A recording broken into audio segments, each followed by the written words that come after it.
How you doing? Imagine you had $5. What would you do with that money? You drive down to the local Mickey D's, buy yourself a Happy Meal. You go to the convenience store and grab yourself a Coca-Cola and a bag of chips. Or you can be like me. You can build a computer with it. Today's video, the goal was to build a $5 gaming computer. I'd say that we satisfied that goal. But it is up to you. In this build, we will be showing the gaming performance of a $5 computer and everyday task performance. Let's begin.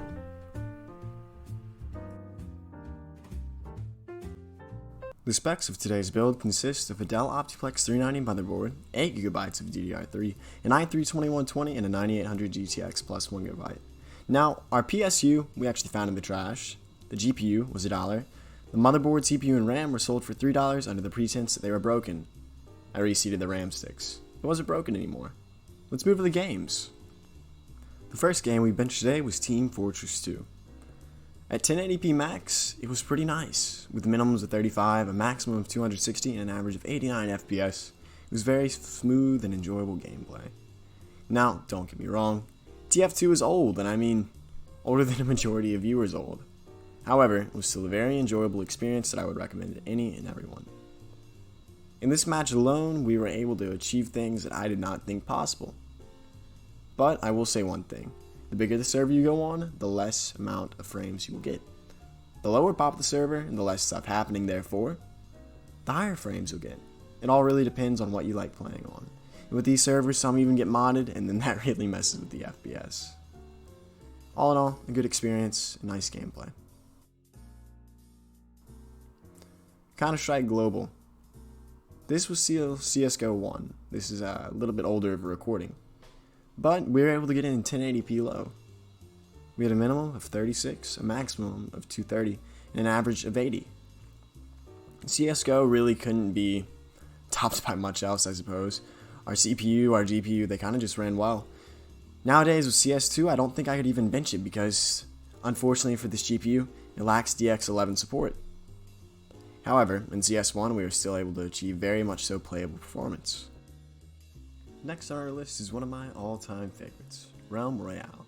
At 1080p low, we had minimums of 37, a maximum of 93, and an average of 69 FPS. Nice, I know. Now, for this game, there weren't really many issues. With that DX10 support, we were able to run everything really and relatively easy. Now, this is a small map, but it's also a team mode, which means if you probably go to the main map, you'll get even more FPS. I believe that's what these numbers are actually from. But in this gameplay, as we see, it still runs smoothly, even with so many players on one team. Now though, we have League of Legends. League of Losers, as I call it, because I'm not very good at this game. Still though, we played it at 1080p max. With a minimum of 35, a maximum of 260, and an average of 89, it was a playable experience. For games like this, frames do matter. Somehow. Or at least that's what I'm told. So, all in all, you'll still get a very competitive experience. Now, that competitive experience still won't make me any better at it, but I guarantee it'll help and work for everyone else. Anyway, this is League of Legends. Let's move on to the next title.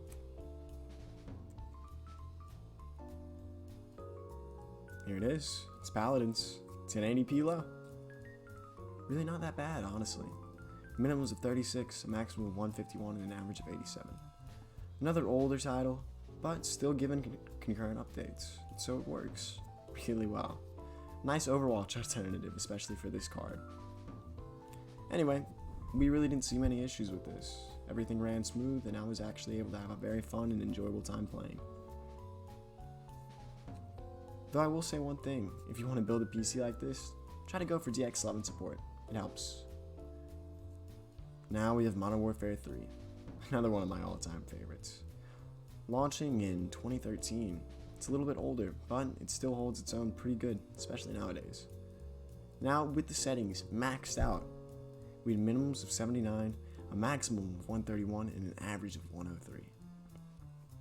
This ran better than the Xbox 360 and the PlayStation 3, almost combined. Honestly, very good experience that you'll get, and for $5, you really can't doubt it whatsoever. Very nice. Now for something a little bit more modern, we have Minecraft 1.8.9. Now, I ran this on fast because gotta have all those frames, and we had a minimum of 81, a maximum of 557, and an average of 208.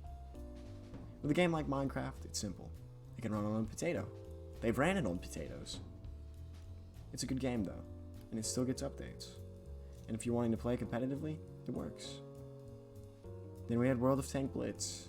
In 1080p, we had it maxed out once more.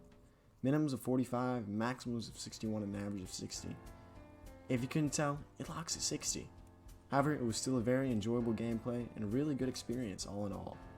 Now, there are ways to get around the 60 FPS lock, and if that's something you want to do, go for it. But in a game such as this, you really don't need to. 60 FPS is all you need. It's very enjoyable. I could have cranked up the settings even further. 1440p and 4K, I guarantee we'd still get pretty high frames. On to the next game. For our final title, we had the Unity game, Clone Hero. Running at 1080p max, we had minimums of 117, maximums of 121, and an average of 119. All in all, very nice game, reminiscent of Guitar Hero. Had an enjoyable time, and I think you should as well. Now, on to my favorite segment of the video.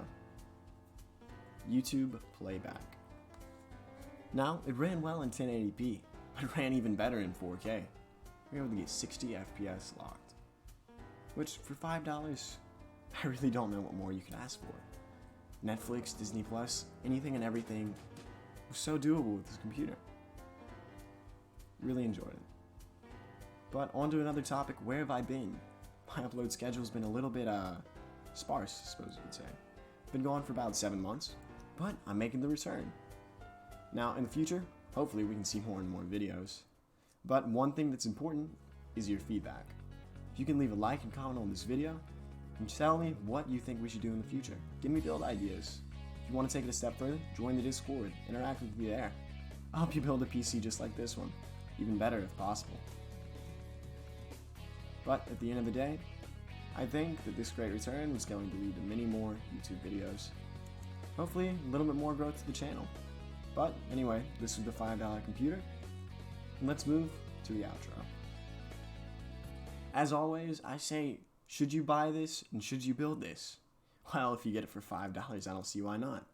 Sometimes what we have is e-waste, but today, this was pretty usable. All in all, a really great experience. Anyways though, hope you all have a wonderful day, and good night.